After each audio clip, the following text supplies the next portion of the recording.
Let me show you how to preserve your tomatoes that will last you for a very long time. Careful, be careful.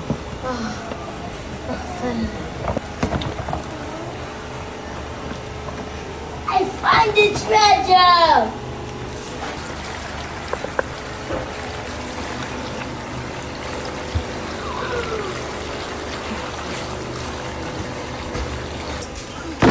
Let me take. Yeah, people. I don't need this. What else? And so. I need to. Oh, I'm going to go soon.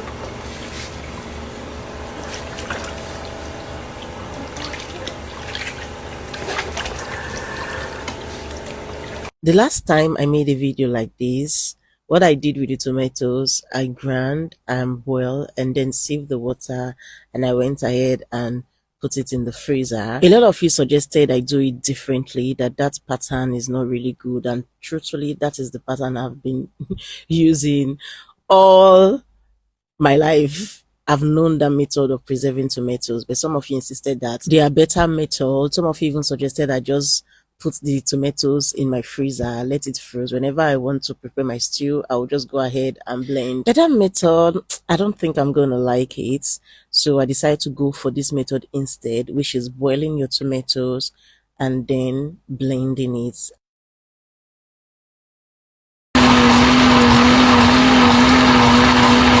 I'm using this method because this is something I'm used to. Most times whenever I want to cook my jollof rice, I'll first boil my tomatoes before I will blend, and the taste is always very nice. So I'm like, okay, this is what I want to try. So I'm done with the tomatoes. I'll go ahead and do the same for the pepper. In here I have all the peppers. So the peppers contain 2 of the spots.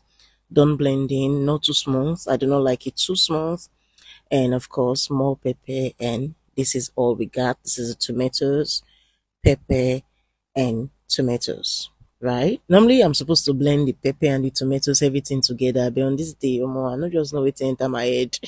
I just decided to blend the tomatoes separately, the pepper rather separately, and this is me just putting the pepper in the tomatoes, making sure I get the right quantity so that it will not be too peppery. I also reserve some pepper just in case I want to, make use of pepper. Instead of me pounding, I'll just go to my freezer and, collect some. But most times I like my pepper fresh though, but anyhow, let's see how it goes. And yeah, look at the tomatoes. This is looking so fresh, so fine. I'm sure as you are watching, it is doing you as if you should just enter inside the screen like this and carry the tomatoes. Right? I just hope with this method, after it has spent like maybe 2-3 weeks in the freezer, it will still taste nice. For the other method, though, a lot of you said if you spend so much time in the freezer, it will taste like chaff. But to me, that is not true, because what I normally do is once I bring it out from the freezer, I will let it defrost, and then I will sieve out that excess water, and then I'll go ahead and just boil, then fry my stew, and it always tastes so nice. You won't even know that this particular tomatoes has been sitting in the freezer for months or for weeks. If this method works well, trust me, I'm keeping this method, because with this method you do not get to boil for long. Just boil the tomatoes for a few minutes, and that is that. And also with this method, I do not get to take it to the grinding machine, because once you boil, automatically the tomatoes go soft, it goes small, and your blender can do the job perfectly. All done. Thanks for watching. See you all in my next one. I love you so much. Bye.